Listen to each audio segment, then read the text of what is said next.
UAPA लगा है, क्या प्रतिक्रिया आप देंगे इस पे? क्योंकि 17 लोग इसमें से वो हैं, 17 में से 14 लोग किसान हैं और 3 पत्रकारों पे लगा है। 9 दौर की बातचीत हो गई, कुछ कंफर्म नहीं हो रहा है, एक और दिन दे दिया गया है, क्या होगा अब? देखो, एक बात तो आप ये समझ लो कि किसान यहाँ शांतिपूर्वक बैठा है।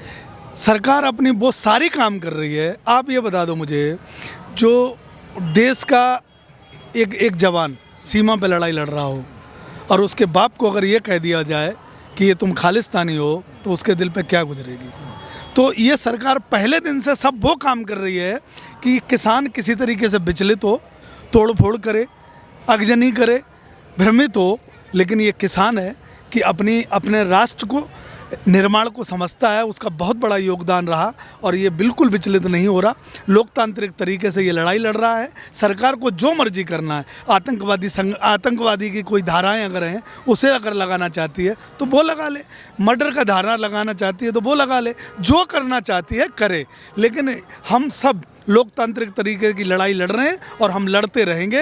ये सरकार हमने चुनी, पाकिस्तान के लोगों ने नहीं चुनी, चाइना के लोगों ने नहीं चुनी। तो ये लड़ाई तब तक जारी रहेगी। कोई भी धाराएं लगा लें, कोई भी कानून लगा लें, हमें कुछ भी बता लें, चाहे हमें अफगानिस्तानी बता दें, आतंकवादी बता दें, लेकिन ये लड़ाई हम लड़ने से पीछे नहीं हटेंगे। अब ये आता है कि 26 जनवरी की जो बात आ रही है, सरकार उसमें घबरा रही है। सरकार पूरी तरीके से बैकफुट पे है। सरकार को ऐसा लगता है कि ट्रैक्टर, सरकार को ऐसा लगता है कि देश का अन्नदाता अगर ट्रैक्टर लेके दिल्ली के बॉर्डर पर टिका है और अगर दिल्ली में आना चाहा तो हमने पंजाब से, हरियाणा से दिल्ली आने में नहीं रोक पाया, पूरा का पूरा यंत्र लगा दिया, पूरा तंत्र लगा दिया और नहीं रोक पाया, तो हम दिल्ली कैसे रोक पाएंगे। सरकार टेंशन में है, इसलिए सरकार ऊट पटांग सारे काम कर रही है। ये बताओ, ये बच्चे, ये महिलाएं जो यहाँ आ रहे हैं किसानों को समझ। मैं आपको 1 मिनट के लिए रोकना चाहूँगा। मैं आज से 2-3 दिन पहले हैदराबाद में था, वहाँ पे ओबीसी मोर्चा के भारतीय जनता पार्टी के नेशनल प्रेसिडेंट हैं,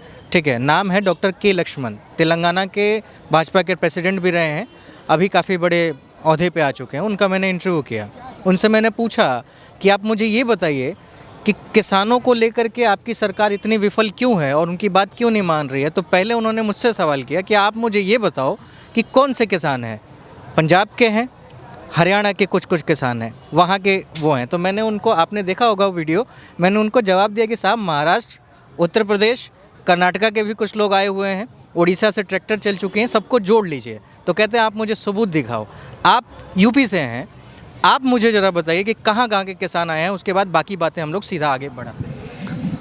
मैं आपसे कह देना चाहता हूँ कि आप अगर मेरठ, मुजफ्फरनगर, सहारनपुर, बागपत, बड़ौत, शामली, जितने भी ये हमारे पश्चिमी उत्तर प्रदेश में, उधर चले जाइए आप, बुलंदशहर, एटा, इटावा, मैनपुरी, फरुखाबाद, कन्नौज, हाथरस और कानपुर में जितना कानपुर शहर, कानपुर देहात, मतलब आज यहाँ जो है बुंदेलखंड से लेकर के ऐसा उत्तर प्रदेश का कोई ज़िला बाकी नहीं, कोई कस्बा बाकी नहीं, कोई विधानसभा बाकी नहीं जिसकी मेरे से क्यों आप जानकारी लेवा रहे हो। ये टीम लगी है, यहाँ सबके अपने अपने टेंट लगे हुए हैं, अपने अपने ट्रैक्टर लगे हुए हैं, बाकायदा खंड लिखा हुआ है, बाकायदा किसी को अगर कोई ट्रैक्टर नहीं ला पाया तो छोटे छोटे टेंट लगा रखे। जैसे किसी विधानसभा से 25 आदमी आए, उनका टेंट की व्यवस्था अगर 200 आदमी की है तो वो उनमें शिफ्ट हो गया। तो ये पूरा उत्तर प्रदेश और पूरे देश से लोग आए हुए हैं और उनसे बात की। ये भाई साहब का परिचय लिया, ये भारतीय जनता पार्टी की रिजाइन इन्होंने यहीं की, हमारे मीडिया हाउस में आके।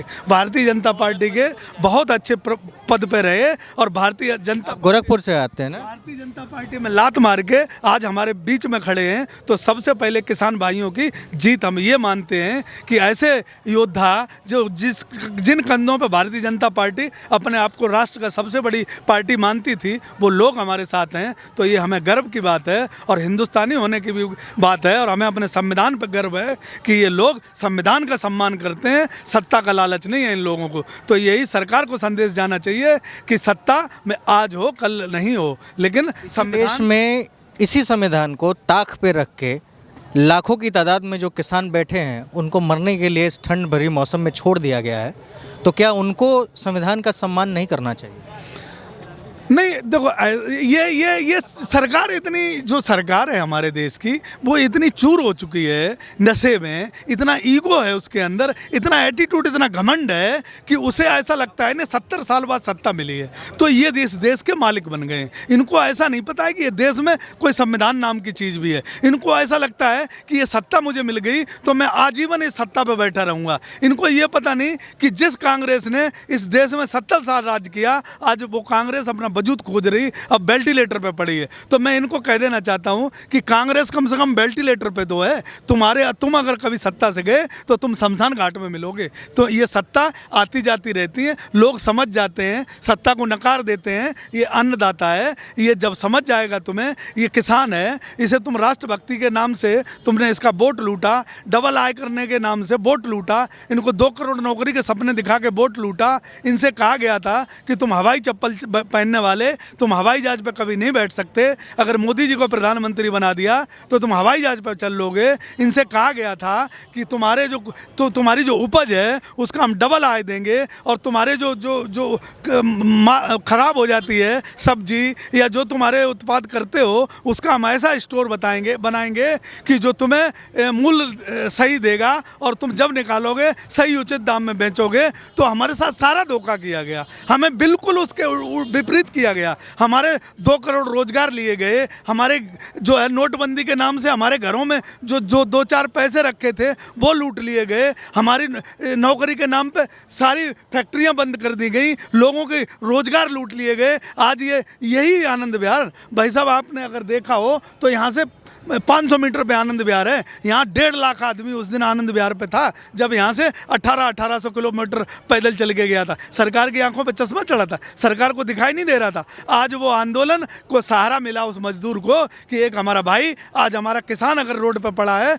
तो हमारा भी अधिकार बनता है। वो मजदूर भी आज शाम को आ रहा है अपनी ड्यूटी करके। हर आदमी यहाँ इस आंदोलन का हिस्सा बनना चाहता है। और मैं ये बता दूँ कि ये आंदोलन किसान से ऊपर निकल चुका है। अब ये इस देश की 90% जनता ये अपने आंदोलन को अपना सम्मान बना चुकी है और अन्नदाता को समझ चुकी है कि अन्नदाता ये जो है अपनी सही लड़ाई लड़ रहा है। और इसके साथ जब हमारे ऐसे भाई आ गए तो मैं मानता हूँ कि आधे से ज़्यादा हमारी जीत है। और ये लड़ाई ये देश का किसान जीत के रहेगा। मोदी जी चाहे हम पे कितनी धाराएं लगा लें, चाहे हमें दुनिया की किसी भी जेल में भेज दें, चाहे फांसी लगवा दें, किस किस को लगाओगे? 60 भाई हमारे ख़त्म हो गए, 60 भाई शहीद हो गए, कितनों को फांसी लगाओगे, कितनों को मराओगे? अगर पूरे देश पे तुम बम्बार्टमेंट और रफेल चलवा दोगे तो प्रधानमंत्री कहाँ के रहोगे? तो ये देश का अन्नदाता सब कुछ समझ गया, हमारी पूरी तैयारी है। ये लड़ाई किसी भी स्थिति में हम जीतने को तैयार हैं। चाहे हमें संवैधानिक तरीके से जब तक हम लड़ेंगे, जब तक जान रहेगी,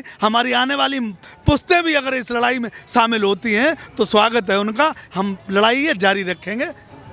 मैं इनके पास आता हूँ, एक सवाल मुझे आपसे लेना है, आप ज़रा प्लीज़ इधर आ जाइए। मैं समझना चाहता हूँ कि आप समझिए कि अगर 9 दौर की बातचीत हो गई, 10वां दौर का फिर से है और कुछ हो रहा नहीं है, मतलब कुछ भी नतीजा नहीं आ रहा है, ऐसे में अगर किसान मना कर दें या फिर सरकार बातचीत करना मना कर दे, या फिर ऐसा कौन सा एक नया तरीका हो सकता है जिससे सरकार माने, या फिर यूं ही वार्ता चलती रहेगी? आप 2 महीना होने वाला है, फिर 6 महीने तक बैठे रहेंगे, यहाँ बैठना समाधान तो नहीं होगा ना। तो आखिर असल समाधान किस चीज़ से हो? देखिए, जो इसका समाधान है, समाधान का सही तरीका है संसद का सत्र बुलाया जाए। जैसे भाई साहब ने कहा, सत्र बुलाया जाए, इस कानून को रद्द किया जाए, नया कानून बनाया जाए। और वो कानून कब बने? जब हमारे जो किसान नेता हैं, जो हमारे किसान नेताओं ने टीम बनाई है, 8 सदस्यीय 9 सदस्यीय टीम, उस टीम को बैठाया जाए। उसमें कुछ सरकार के कृषि विशेषज्ञ लोग हों और उन दोनों के बीच में आपसी वार्ता। सरकार के कृषि विशेषज्ञ हों? अभी तो बनाया था इन लोगों ने कमेटी। ये कमेटी नहीं, जो जेन्युइन जो कृषि पे काम कर रहे हैं और जिनको वाकई कृषि से संबंधित मामलों की जानकारी हो, उन लोगों को बैठाया जाए और उसमें उसमें लागू किया जाए और उसमें मिलजुल के जो आम राय से जो नियम बन सकते हैं, जो कानून बन सकते हैं, उनको बनाया जाए, तब तो है इस समस्या का समाधान। हालांकि ये चीज़ आपको भी पता है, हम किसान भाइयों को भी पता है कि सरकार के गले की हड्डी बन गया है ये कानून। सरकार इन कानूनों को किसी भी हालत में वापस नहीं ले सकती। अगर वो सरकार वापस लेना चाहे, मौजूदा सरकार, तब भी वापस नहीं ले सकती, क्योंकि सरकार अपने व्यापारी मित्रों को जो उन्होंने वायदे किए उन वायदों में पूरी तरीके से फंस चुकी है। इससे पहले जितने भी नियम कानून या विधेयक सरकार ने पारित किए हैं उसमें एक जाति विशेष या एक समुदाय विशेष प्रभावित हो रहा था, तो वो आंदोलन इतना उग्र रूप या बड़ा रूप नहीं ले पा रहे थे। अब इस बार जो आंदोलन बना है या जो ये जन सैलाब उमड़ा है, इसमें भाई साहब ने बताया था 90% से ज़्यादा आबादी प्रभावित हो रही है। ऐसा नहीं है कि सिर्फ इसमें किसान भाई ही प्रभावित हो रहा है, इसमें हमारा मजदूर भाई प्रभावित हो रहा है, इसमें लोअर मिडिल क्लास में जो नौकरी करता है, डेली जो नौकरी कर रहा है, वो भी प्रभावित हो रहा है। अगर ये कानून बन गया, असीमित भंडारण का कानून लागू हो गया, तो आप ये समझ लीजिए कि जो सामान हमें 20 रुपये, 40 रुपये, 50 रुपये किलो मिल रहा है, उसकी कीमत आप मान के चलिए 10 से 20 गुना हो जाएगी। और आम जनमानस, जो हम लोग अभी 2 वक्त की रोटी का जुगाड़ कर लेते हैं, अपने बच्चों का भरण पोषण कर पा रहे हैं, बच्चों को अच्छी शिक्षा दे पा रहे हैं, तो फिर ये रहेगा कि हम सिर्फ 2 वक्त की रोटी का ही जुगाड़ कर पाएंगे। जो 500 साल पहले की व्यवस्था थी, पूंजीवादी व्यवस्था, तो सरकार की पूरी कोशिश है कि उसी 500 साल पुरानी पूंजीवादी व्यवस्था में जो हमारी मौजूदा प्रणाली है, लोकतंत्र प्रणाली, इसको पुरानी प्रणाली में लाया जाए, जिससे कि जो हम अपने नियम के, कानून के और अधिकारों की बात करते हैं वो बातें ना कर पाएँ। हम सिर्फ अपने 2 वक्त की रोटी के बारे में सोच पाएँ, हम अपने गुजर बसर के बारे में सोच पाएँ। आपको पता होगा आज से 100, 500, 600, 1000 साल पहले तो ऐसा भी सिस्टम था कि जो गरीब महिलाएं थीं उन्हें तन ढकने का भी कानून नहीं था। उस टाइम पे कुछ इस तरीके के कानून थे कि गरीब महिलाएं तन नहीं ढक सकती हैं, अगर तन ढकेंगी तो उनके ऊपर टैक्स लगेगा। ठीक है, जब शिक्षा और रोजगार की बात हुई, जागरूकता आई, तो इस तरह की जो रूढ़िवादी कानून थे, जो इस तरह की रूढ़िवादी सिस्टम था, वो ख़त्म हुआ। लेकिन जो मौजूदा सरकार है ये चाह रही है कि साहब वही तंत्र, पुराना जो तंत्र है ना, वो तंत्र फिर से आ जाए, पूंजीवाद फिर से लागू हो जाए।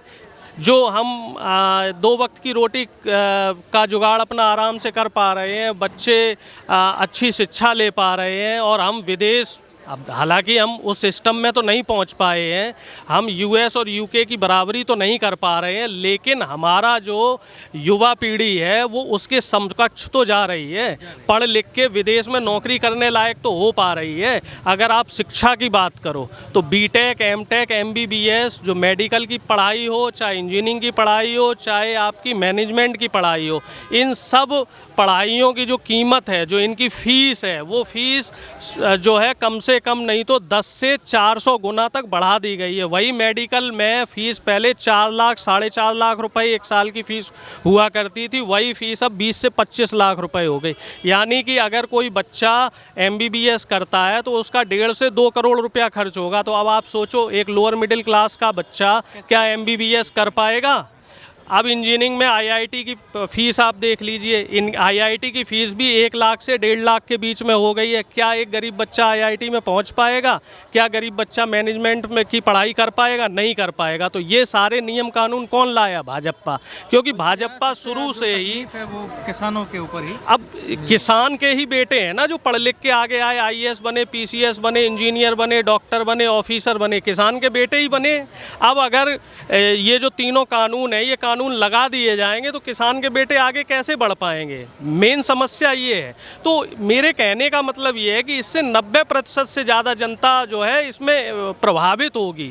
इसमें सिर्फ ऐसा है जो अपर क्लास है उसको फ़ायदा मिलेगा, और जो लोअर क्लास है, मिडिल क्लास है, और जो बिल्कुल निम्न वर्गीय क्लास है उसको कोई भी फ़ायदा नहीं मिलने वाला है। उसके लिए तो ये लगा लो मरण वाली स्थिति है। स्थितियाँ बहुत गंभीर हैं, और इस आंदोलन को आगे बढ़ाने के अलावा किसानों, मजदूरों और आम जनमानस के पास और कोई, इसके अलावा और कोई रास्ता है नहीं। ठीक।